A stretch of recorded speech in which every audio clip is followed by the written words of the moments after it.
David.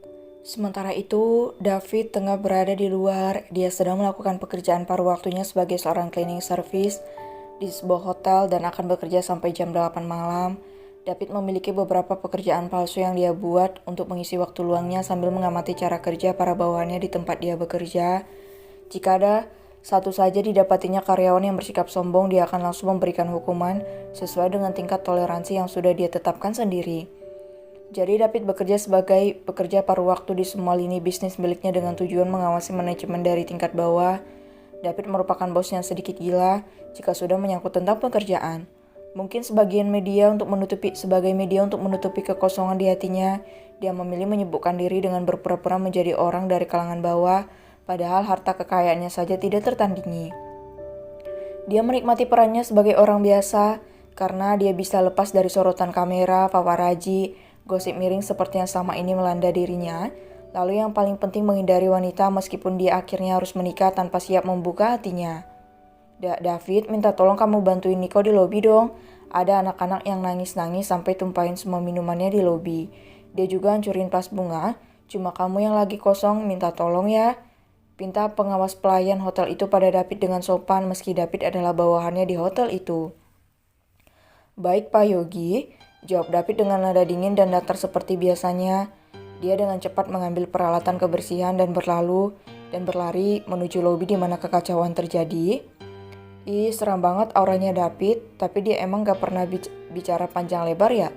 Gumam Yogi sambil melanjutkan pekerjaannya mengecek keluar masuknya langganan hotel dan memastikan anggotanya memberikan pelayanan yang terbaik. David berjalan dengan tergesa-gesa. Dia melihat seorang anak laki-laki tengah merengek di tengah lobi sambil memegang mainannya. Mungkin usia anak itu sekitar 6 tahun. Tampak dari belakang seorang wanita berusaha menenangkan putranya yang memang mudah menangis itu. Sayang, jangan menangis lagi ya. Bentar lagi Dedi pasti pulang, kamu jangan nangis. Jangan buat mereka semua kesulitan, ucap wanita itu sambil memeluk anak laki-lakinya. Gak mau, aku mau Dedi sekarang, aku gak mau. Teriak anak laki-laki itu sambil berteriak sekencang-kencangnya sambil menangis dan berlari ke sana kemari memberantaki seluruh ruangan itu. Andre, teriak wanita itu membuat David mendengar jelas suara wanita yang sangat dikenalnya beberapa tahun lalu. Wanita yang telah membuat lubang yang sangat besar di dalam hatinya. Dek, mata David terbelalak, jantungnya berpacu kencang. Dia menatap ke arah wanita itu. David selalu memakai masker jika bekerja agar wajahnya tidak menjadi pusat perhatian.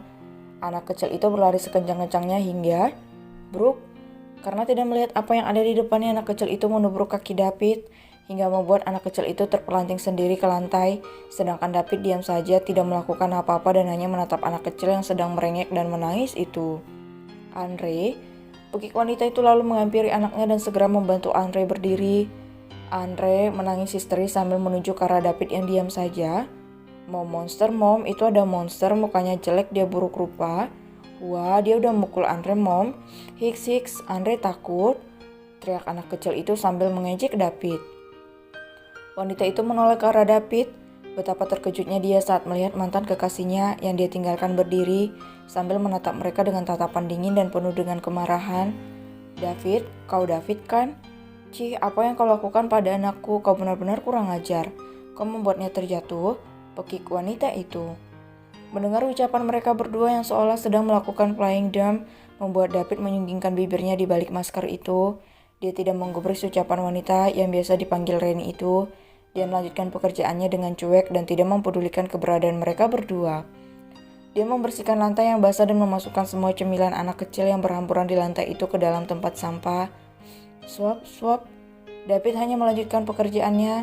Bisa kalian berdiri? Lantainya jadi kotor dan bau busuk, ucap David dengan nada benar-benar dingin, membuat Reni mengepalkan kedua tangannya karena merasa terhina oleh David. Sayang, ada apa ini?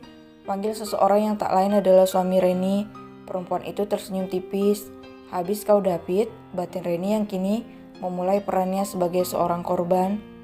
Hiks, ayo nak, kamu pasti kesakitan, ucap Reni berpura-pura. Sayang, anak kita terjatuh gara-gara dia. Sepertinya dia masih punya dendam masa lalu pada kita sampai melakukan itu pada Andre. Yang malang, ucap wanita dengan air mata buayanya sambil memeluk Andre yang masih menangis. Apa itu benar? Ucap pria bernama Joan Montana itu sambil menatap ke arah David yang asik sendiri dengan pekerjaannya. Iya, dia membuat anak kita terjatuh. Dia juga menatapku dengan sangat menyeramkan. Aku takut.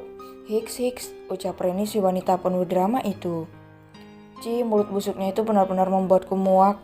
Dia memang istri dari Tuan John yang terkenal sukses dalam dunia bisnis itu, tetapi attitude-nya benar-benar nilai nol. Sepertinya ini gambaran untuk orang-orang yang terkejut kaya menjijikkan, ucap salah satu pelayan yang merupakan rekan kerja David. Ya, kau benar, aku tidak menyukainya, entah kenapa mereka harus datang ke hotel ini, gerutu temannya yang lain. Sementara itu Joan semakin memanas karena tidak digubris oleh David. Dia menendang keranjang sampah dan alat kebersihan yang dibawa David, hingga membuat semua isinya tumpah dan mengotori lantai lagi. Brak, dasar monster, beraninya kau menyakiti anak dan istriku, teriak Joan hingga perhatian seluruh tamu hotel tertuju pada mereka. David diam saja, dia menatap Joan dan keluarganya dengan tatapan datar. Bersihkan kembali, dua kata keluar dari mulut David yang berhasil membuat siapa saja merinding ketakutan mendengar suara berat dan mendominasi keluar dari mulut pria itu. Dia memberikan sapu yang ada di tangannya pada Joan. Bersihkan, ucapnya sekali lagi dengan nada memaksa. Sontak Joan tiba-tiba diam membeku di hadapan pria itu. Dia hanya seorang pelayan hotel tetapi wibawanya melebihi prestir besar. Mana sudi aku menyentuh sampah kotor itu, ucap Joan dengan nada sombong. Itu adalah balasan karena kau telah menyakiti anak dan istriku, dasar monster buruk rupa. Pelayan rendahan seperti dirimu memang akan selalu iri dengan orang sukses seperti kami. Kau bahkan tidak bisa melupakan istriku. Kau tak tahu akan jadi seperti apa hidup Reni jika dia menikah denganmu dulu, ucap Joan mengejek David. Dan kalian semua pelayan rendahan di hotel ini, aku akan membuat karir kalian hancur malam ini. Juga beraninya kalian, ucap Joan menyombongkan diri menatap mereka semua.